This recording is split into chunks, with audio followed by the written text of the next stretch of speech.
귀한 찬양 감사합니다. 우리가 즐겨 부르는 찬송 중에 나의 생명 드리니 주여 받아 주셔서 세상 살아갈 동안 찬송하게 하소서, 손과 발을 드리니 주여 받아 주셔서 주의 일을 위하여 민첩하게 하소서. 이 찬송가를 지은 프랜시스 헤버가리라는 사람이 있습니다. 이 사람이 지은 찬송가가 우리 찬송가에도 몇 곡이 있는데, 이 프랜시스 헤버거리 날씨가 궂은 날에도 교회에 참석해야 할 이유 8가지를 말을 하고 있어요. 첫 번째로, 하나님은 주의를 축복하신다. 태풍이 불어도 예외는 아니다. 두 번째, 교회에 참석해야 될 두 번째 이유는 목사가 교회에 있기 때문이다. 날씨가 나쁘다고 목사가 집에 있으리라고는 아무도 생각하지 않는다. 세 번째, 내게 커다란 도움이 되는 기도와 설교를 놓칠 수 없기 때문이다. 네 번째, 중요한 사업이라면 비가 와도 집에 있을 수가 없다. 하나님이 보시기에 교회는 무엇보다도 중요하다. 다섯 번째, 나쁜 날씨 때문에 내가 그리스도를 얼마나 사랑하는지 드러나게 된다. 진정한 사랑은 약속을 어기는 법이 없기 때문에 그렇다는 것이죠. 여섯 번째, 궂은 날씨 때문에 교회에 참석하지 않는 사람은 화창한 주일에도 역시 빠지고 만다. 나는 절대로 그럴 수 없다.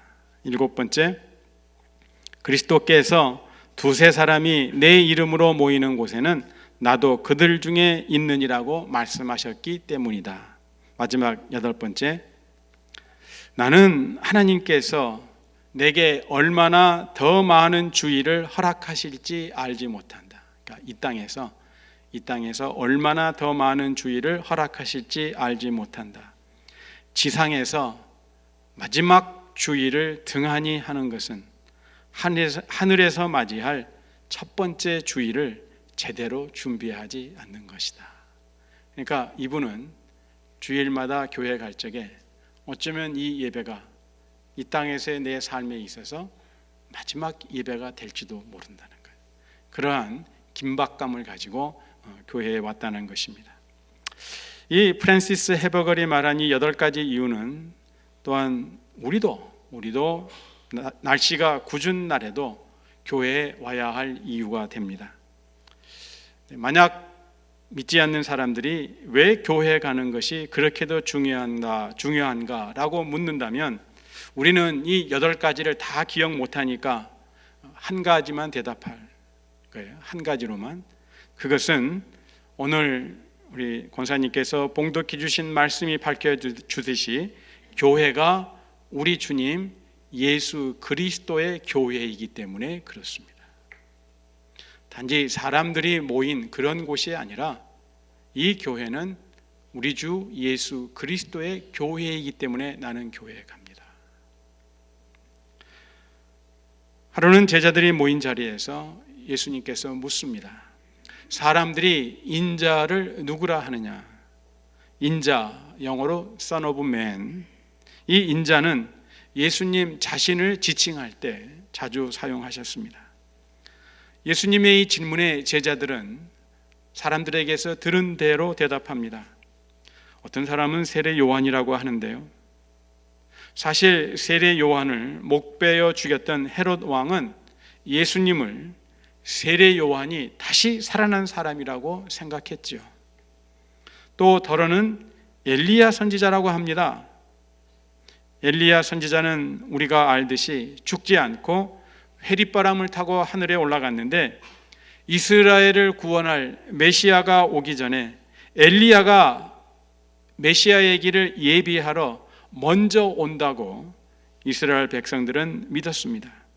또 어떤 사람은 에레미야 선지자라고 말합니다 그러는 거예요. 유대인들은 유다가 바벨론 제국에 멸망당했을 때 이 예레미야 선지자가 성전에 있던 법궤와 분향단을 니보산의 어느 동굴에 숨겨놓았다고 믿었습니다. 그런데 메시아가 오시기 전 예레미야가 미리 와서 법궤와 분향단을 다시 찾아 놓으리라고 믿고 있었습니다. 메시아를 기다리던 유대인들은 예수님을 바로 그 다시 올 예레미야로 생각했죠. 또 어떤 사람들은 선지자 중에 하나라고 합디다, 그렇게 말을 합니다. 제자들은 들은 대로 예수님께 대답했습니다. 제자들의 대답을 다 듣고 난 후 예수님은 제자들에게 다시 묻습니다. 그러면 너희는 나를 누구라고 하느냐? 너는 나를 누구라고 하느냐? 만약 예수님이 우리들에게 물어보신다면 어떻게 대답하시겠어요? 이 질문에 정직한 마음으로 대답해야 됩니다. 머릿속으로 알고 있는 거 말고, 들은 거 말고, 내 마음에 믿고 있는 대로 정직하게 대답해야 돼요. 이 질문의 답에 따라서 그 사람의 인생은 결정됩니다. 다른 사람들이 말한 것, 다른 사람들로부터 들은 것을 전하기는 쉽습니다.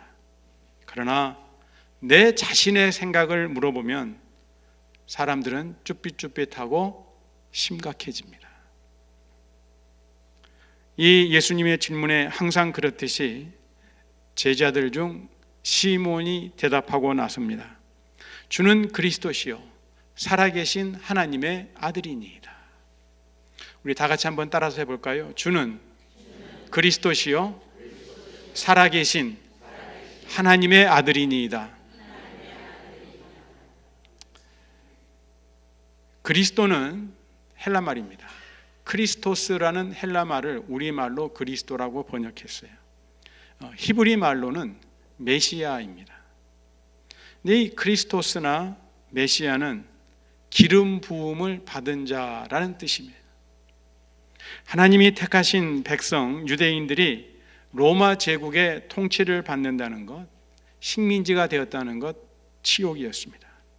그래서 그들은 하나님이 기름 부으신 분, 그 메시아를 보내셔서 그들을 구원해 주시리라고 기다렸습니다. 갈릴리에 있던 사람들은 예수님을 기껏해야 선지자 중에 한 사람 정도로 생각했죠. 그러나 시몬이 본 예수님은 갈릴리 사람들이 생각하는 그 이상의 분이었습니다. 시몬이 보고 듣고 경험한 예수님은 분명히 사람이에요. 사람임에는 분명하지만 또한 신적인 존재임을 시인할 수밖에 없었습니다. 그래서 시몬은 예수님이 이스라엘 사람들이 꿈에 그리던, 그렇게 기다리던 그리스도 메시아이시며 살아계신 하나님의 아들이시라고 고백합니다. 사실 예수님이 나타나시면서 바리새인, 율법학자, 대제사장, 그리고 백성들 모두가 이 예수가 진정 누군가, 이 사람의 정체가 뭔가 정말로 알고 싶었습니다. 행하시는 일과 가르치시는 말씀을 들어보면 사람으로서는 할 수 없는 일을 하시고 또 전혀 생각할 수 없는 것들을 가르치십니다. 그런데 그들이 알고 있는 범위 내에서는 예수님은 시골 나사렛 출신이요 또한 목수의 아들입니다. 그러니까 눈앞에 벌어지는 상황과 그들이 생각하고 있는 마음의 생각과 이게 합쳐지지가 않는 거예요. 하는 것을 보면은 분명히 특별한 사람 같은데 출신 배경을 보면은 이건 또 그런 사람이 아니라 이 말이죠. 그러니 예수님을 하나님의 아들이라고 누가 생각이나 했겠어요. 시몬은 예수님이 그리스도시요 살아계신 하나님의 아들이라고 고백하는데 이 고백을 듣고 예수님은 기뻐하셨습니다. 그래서 시몬을 칭찬하는데 17절 말씀이에요. 바요나 시몬아 내가 복이 있도다. 우리가 바요나를 읽을 적에 바요나 이렇게 읽으면 안 돼요. 바요나 이렇게 읽어야 돼요. 이 발은 히브리 말로 son이라는 아들이라는 얘기예요. 그러니까 요나의 아들 시몬아 내가 복이 있도다. 예수님으로부터 칭찬을 들었으니 시몬이 얼마나 신나고 그의 마음이 뿌듯했겠어요. 상상하고도 남습니다. 그런데 예수님의 말씀은 계속됩니다. 이를 내게 알게 한 이는 혈육이 아니요 즉 사람이 아니요 하늘에 계신 내 아버지시니라. 예수님이 그리스도시요 하나님의 아들이시라는 사실을 하나님께서 가르쳐 주지 않으면 도저히 사람으로서는 알 수 없다는 말씀이죠. 그러므로 시몬이 우쭐댈 것 없지요. 하나도 없습니다. 오히려 알게 해주신 하나님께 겸손히 감사드려야 마땅합니다. 우리가 성경이 마태복음을 읽어보면 예수님을 하나님의 아들이라고 고백한 제자는 시몬이 처음이 아니었어요. 마태복음 이 앞에 14장 33절을 보면은 예수님께서 밤에 갈릴리 호수 위를 걸어 오시는 것을 봤어요. 그리고 베드로가 그것을 보고 주시거든 나도 걷게 해주십시오. 그래서 이 땅에 육체를 입고 온 사람 중에서 무리를 걸어갔던 사람은 두 사람밖에 없어요. 한 분은 예수님이고 또 한 사람은 베드로예요. 근데 그 베드로가 예수님 보고 가다가 광풍이 일어나는 것을 보고 두려워하다가 빠져버렸어요. Save me, 주여 나를 구하소서. 그때 예수님이 즉시 건져주셨죠. 그리고서는 다시 배 위에 올라오셨습니다. 배 위에 올라오신 예수님을 보고 33절 14장 33절 배에 있는 사람들이 누구죠? 제자들입니다. 예수께 절하며 이르되 뭐라 그럽니까? 진실로 하나님의 아들이로소이다 하더라. 그러니까 이미 14장에서 예수님이 하나님의 아들이란 고백을 예수님의 제자들이 했던 거예요. 근데 베드로는 하나님의 아들이심을 고백했을 뿐만이 아니라 바로 예수님이 온 이스라엘이 고대하고 고대하던 메시아 그리스도시라는 것을 고백을 했죠. 우리가 마태복음 8장 27절에 보면은 제자들은 예수님이 누구인지 생각이 미치지 못했습니다. 그러나 그 후 예수님이 하시는 일과 또 가르치시는 말씀을 통해 그들은 예수님이 누구인지 조금씩 알아갑니다. 그러다가 드디어 16장에서 시몬은 예수님이 그리스도시요 메시아이시요 살아계신 하나님의 아들이라고 고백합니다.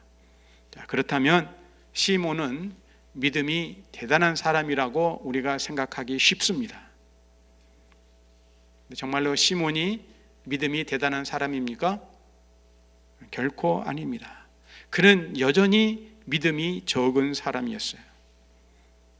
이거 보시면은 16장 나중에 가서 예수님이 베드로한테 뭐라 그래요? 사탄아 내 뒤로 물러가라. 꾸짖지 않으세요? 그리고 나중에는 예수님이 붙잡히셨을 적에는 3번씩이나 그것도 계집종에게 나는 예수님을 모른다고 부인하잖아요. 예수님이 그리스도시요 살아계신 하나님의 아들이라고 고백하는 것은 이제 믿음의 시작인 겁니다. 끝이 아니에요. 시작일 뿐입니다. 아직 가야 할 길이 멀어요. 우리에게도 마찬가지입니다. 시몬이 고백은 했지만 그의 삶이 평탄한 삶이 아니었어요. 그리고 그가 늘 믿음에 기초한 확실한 삶을 살았던 것은 아닙니다. 자빠지고 넘어지고 부인하고 실패했던 그러한 경험들을 가지고 있잖아요. 예수님은 시몬에게 계속해서 말씀하십니다. 또 내가 네게 이르노니 너는 베드로라. 내가 이 반석 위에 내 교회를 세우리니 음부의 권세가 이기지 못하리라. 그리고서 베드로에게 귀한 임무를 맡기십니다. 내가 천국 열쇠를 너에게 주리니 내가 땅에서 무엇이든지 매면 하늘에서도 매일 것이요 내가 땅에서 무엇이든지 풀면 하늘에서도 풀리리라. 여러분 이 장면에서 한번 우리가 생각을 해보십시다. 우리가 예수님이라면, 내가 예수님이라면 이 베드로가 어떤 베드로라는 거 알아요? 몰라요? 잘 알잖아요. 근데 그 베드로에게 천국 열쇠를 덥석 맡길 수 있겠어요? 어떠세요? 저 같으면 맡기지 못하지요. 엉뚱한 사람한테 열어주면 어떡해?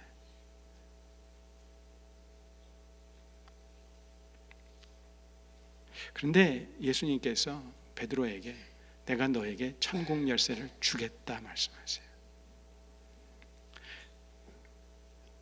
이 천국 열쇠는 뭐냐? 하나님의 말씀입니다. 하나님의 말씀이에요.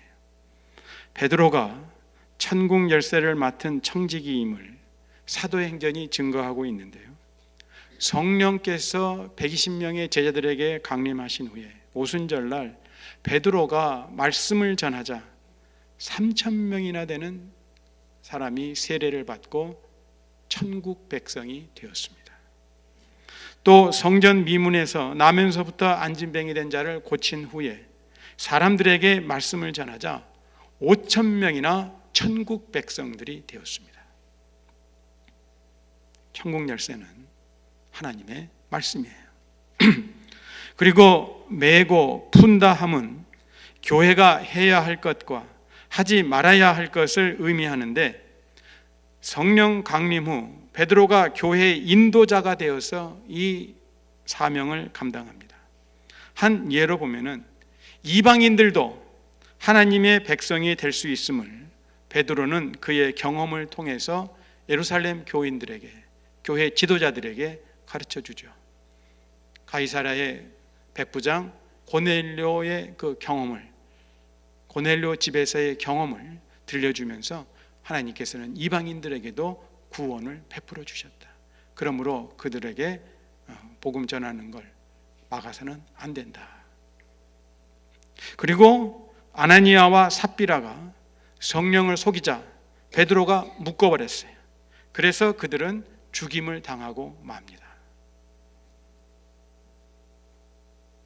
그러나 이러한 권세와 책임은 베드로에게만 주신 것이 아니라 예수가 그리스도시요 그리고 살아계신 하나님의 아들이심을 믿고 고백한 자들에게는 모두 이러한 권세와 책임을 맡겨주셨습니다. 여러분과 저에게도 이러한 권세와 책임이 있어요.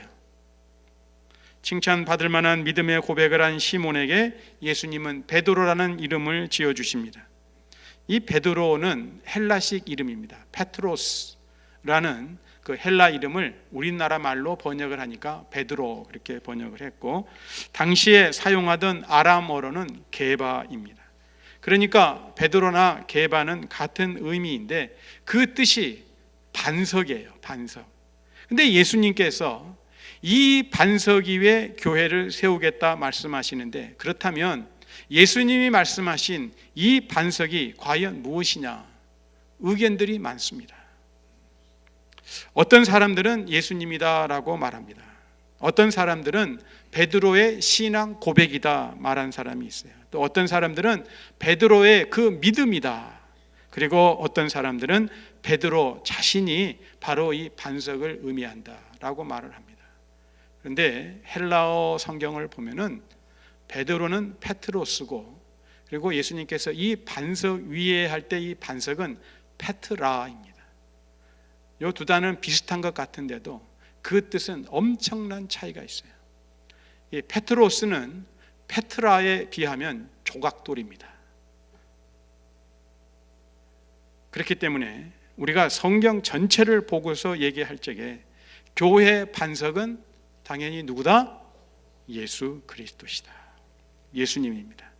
교회는 예수가 그리스도시요 살아계신 하나님의 아들이심을 믿고 고백하는 자들로 세워져 가는 거예요. 마지막으로 예수님은 제자들에게 자신이 그리스도임을 아무에게도 알리지 못하도록 단속하시는데 왜 그렇게 하셨을까요? 그것은 사람들이 생각하는 그리스도와 하나님이 보내신 그들의 눈앞에 나타난 그리스도와는 너무나 거리가 멀었기 때문이었습니다. 사람들은 이스라엘을 구원할 그리스도가 백마를 타고 은빛 찬란한 갑옷을 입고 아주 용맹스러운 장군으로 혹은 그 옛날 다윗 왕처럼 나타나리라 기대했기에 십자가에 매달려 피 흘려 죽어가는 예수를 그리스도로 도저히 받아들일 수 없었죠. 그렇기에 아직은 예수님이 그리스도이심을 알릴 때가 아니라는 거예요. 오늘 예수님이 우리들에게 말씀하십니다. 이 반석 위에 내가 내 교회를 세우리라. 여러분, 누가 교회를 세워요? 예수 그리스도입니다. 그렇다면 휴스턴 영락 장로교회는 누가 세웁니까? 맞아요. 예수 그리스도입니다. 그렇기에 휴스턴 영락 장로교회는 예수 그리스도 하나님 아들의 교회입니다. 우리는 오늘 예수님의 이 말씀을 마음속 깊이 새겨야 합니다. 예수님이 세우시는 교회예요. 왜 많은 교회들이 아픔을 겪습니까? 이 말씀을 잊어버리기 때문에 그래요. 그리고 교회는 예수 그리스도의 교회입니다. 내 교회를 세우리라. 내 교회. 여러분, 교회가 목사의 교회입니까? 아니에요. 장로들의 교회도 아닙니다. 그렇다고 교인들의 교회도 아니에요. 우리는 민주주의 시대에 살고 있으니까 마치 교회 주인은 교인이다라고 생각하는 사람들이 있어요. 그러나 교회는 교인들의 교회도 아니에요. 교회는 누구의 교회? 예수 그리스도의 교회입니다. 후에 사도 바울이 교회의 머리는 예수 그리스도라고 선포합니다. 그러므로 교회에서 머리 되시는 예수님이 안 계시면, 교회의 주인 되시는 예수 그리스도께서 안 계시면 그 교회는 이미 교회가 아닙니다. 그저 간판만 교인이고 예수께서 보실 적에 그 교회는 교회가 아니에요. 그래서 요한계시록 2장과 3장에서 보면은 뭐라 그래요? 너희가 회개하지 아니하면 내가 촛대를 옮기리라. 무슨 말씀이에요? 교회를 떠나시겠다는 겁니다. 그러므로 휴스턴 영락 장로교회에서 예수님이 떠나가시면 안 돼요. 절대 안 됩니다. 오늘 말씀에서 예수님이 약속하신 것처럼 예수님이 그리스도요 하나님의 아들이심을 분명히 믿고 고백한 사람들로 세워져 가는 교회, 주님이 세우시는 주님의 교회는 음부의 권세, 즉 죽음의 권세가 이기지 못합니다. 자, 예수님께서 내가 이 반석 위에 내 교회를 세우겠다 그랬어요. 지금 세우신다는 얘기입니까? 아니면 세우겠다는 거예요? 세우시겠다는 거예요. 앞으로 세우시겠다는 겁니다. 예수님이 예수님의 교회를 세우겠다고 말씀하시면 이제 16장 21절에서 말씀하신 대로 장차 예루살렘에 올라가 장로들과 대제사장들과 서기관들에게 많은 고난을 받고 죽임을 당하고 제3일에 살아나신 후에 그때 세우시겠다는 말씀입니다. 그러므로 죽었다가 부활하신 예수님, 죽음의 권세를 이기고 다시 사신 예수님의 교회를 세우시니 죽음의 권세를 가지고 있는 사탄이 아무리 발버둥 쳐도 주님의 교회를 무너뜨릴 수가 없습니다. 그렇다면 그 교회, 주님의 교회, 죽었다가 다시 사신 부활하신 예수 그리스도의 교회의 지체들은 어떤 사람들이에요? 죽었다가 다시 사신 예수님, 부활 신앙을 소유한 예수님의 제자들입니다. 그러므로 교회는 사망 권세를 이기신 예수 그리스도, 우리를 죽음의 두려움에서 풀어주신 예수님만을 높여드려야 합니다. 교회는 죽으시고 부활하신 예수 그리스도만을 전파해야 돼요. 제가 다니던 그 신학교에 채플에 보면은 이 강대상 이 안쪽에 메탈로 된 플레이트가 조그맣게 있는데 거기에 성경 구절이 한 구절이 써져 있습니다. 그 쓰여진 성경 구절과 관련된 이야기가 있어요. 어느 교회에 젊은 목사님이 담임 목사로 부임을 했습니다. 근데 이 목사님은 예수 그리스도와 복음보다는 세상의 철학에 더 관심이 많았습니다. 목마른 회중들이 생수를 찾고 배고픈 양들이 꼴을 찾지만 배부름을 얻을 수 없었습니다. 하루는 목사님이 설교를 하기 위해 이 단위에 올라왔어요. 근데 그는 강대상 위에 놓인 조그만 종이 하나를 발견하고 깜짝 놀랐어요. 그 종이에는 요한복음 12장 21절이 적혀 있었어요. 선생이여 우리가 예수를 배웁고자 하나이다. 선생이여 우리가 예수를 배웁고자 하나이다. 그는 그 종이를 무시해버리고 정성스레 준비한 그의 철학적인 설교를 전하기 시작했지만 왠지 빡빡하고 힘이 들었습니다. 그런데 종이에 적혀있던 그 구절이 그의 귓가를 맴돌며 떠나지 않습니다. 나중에는 그의 생각과 마음에도 온통 그 구절이 메아리쳐 옵니다.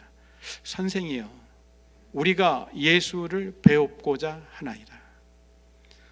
이 젊은 목사는 이 말씀을 떨쳐버릴 수 없었습니다. 마침내 목사님은 그의 영혼을 들여다보기 시작하면서 이제까지 전했던 그의 설교에는 그리스도가 없었음을 깨달았어요. 그의 삶에 변화가 일어났으며 그의 설교에도 큰 변화가 일어났고 마침내는 전 교인에게 변화가 일어났습니다. 얼마간의 시간이 흐른 어느 주일 아침, 이 젊은 목사님이 설교하기 위해서 단위로 올라가는데 이 강대상 위에 또 종이 한 장이 놓인 것을 보았습니다.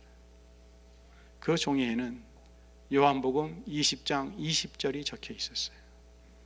제자들이 주를 보고 기뻐하더라. 제자들이 주를 보고 기뻐하더라. 그 젊은 목사의 눈에서 눈물이 흘렀습니다. 그리고 그의 심령은 한없이 기뻤어요. 사망 권세를 이기고 다시 살아나신 예수님이 세우시는 예수님의 교회는 소망 없는 이 세상을 구원하고 모든 사람의 유일한 희망이 되시는 하나님의 아들 예수 그리스도만을 전파하는 교회입니다. 정치나 경제나 철학은 우리가 다른 곳에서도 얼마든지 들을 수 있습니다. 휴스턴 영락 장로교회는 용서함 받은 죄인들이 모인 주님의 교회일진데 죄가 가득 찬 이 세상 한복판에서 믿음과 복종을 가지고 우리는 오직 예수 그리스도의 소유라는 사실과 오로지 예수님이 주시는 위안과 예수님의 말씀을 따라 살며 또 예수님의 다시 오심을 기다리는 삶을 살기 원한다는 사실을 온 세상에 증언해야 합니다. 오늘 우리는 우리의 모습을 돌아보면서 휴스턴 영락 장로교회가 진정 주님의 교회인가? 그리고 또 우리 주님이 세우고 계시는 교회인가? 확인해 봅니다. 그리고 앞으로도 죽었다가 다시 살아나신 예수 그리스도만을 바라보고 예수 그리스도만을 의지하고 나아갑니다.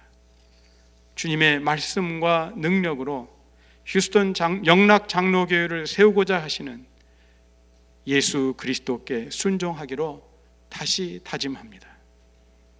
교회의 머리 되시는 우리 예수님이 이것을 원하고 계시기 때문이죠.